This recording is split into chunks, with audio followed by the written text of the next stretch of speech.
Umabot sa mahigit 40,000 ang dumalo sa base sa taya ng organizer na halos hindi mahulugan ang karayom sa dami ng mga tao na nakiisa sa Grand Rally ng 4K Party List at nang lingap agad sa bayan ng Infanta, Quezon itong araw ng Lunes, Abril 28, 2025. Pinangunahan mismo ni Quezon Governor Dr. Helen Tan kasama sa 1st District Congressman Mark Enverga, Vice Mayor L.A. Ruanto, Bukal Julius Luces, nagnanais na maging bukal na si retired General Attorney Ringo Sarona at mga konsehal ng bayan. Ayon kay Governor Tan, malaki ang maitutulong ng 4K Party List lalo na kung makakuha pa ng 2 upuan sa mababang kapulungan ng Kongreso ay mas madami pang magagawa na proyekto sa lalawigan ng Quezon.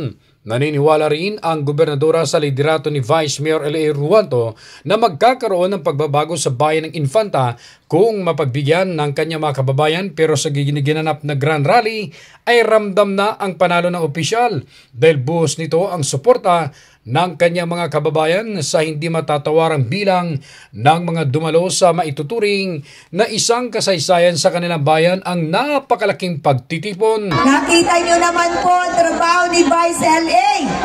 Talagang sa abot ng kanyang makakaya, kahit pag minsan nahihirapan siya sa numero, pilit niyang isinusulong kung ano ang tama at makakabuti sa inyong lahat. Naghayag rin ang pagsuporta si Congressman Enverga kay Vice Mayor Ruanto sa kanyang kandidatura pagka-mayor dahil nakita nito ang kanyang pagiging masipag sa trabaho na kahit vice-alkalde pa lamang ay ginagampanan na nito ang trabahong pang-executive.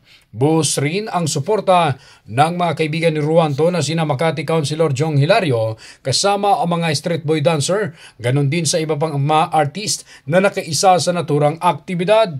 Ikinagalak naman ni Ruanto ang buong puso nga siyang nagpasalamat sa kanyang mga kababayan na nakakataban ng puso sa pinakita nitong hindi matatawarang suporta na hindi mahulugan ng karayom ang crowd sa dami ng supporters at nagmamahal sa vice-alkalde.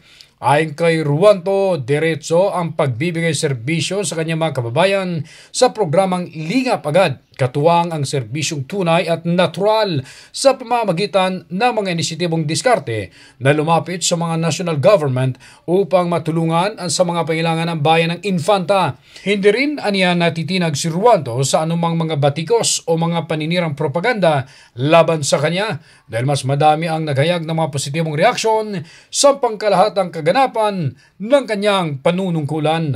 Ronda balita mula sa lalawigan ng Quezon. Ako si J.R. Narit, naghahatid ng mahalagang impormasyon at balitang totoo.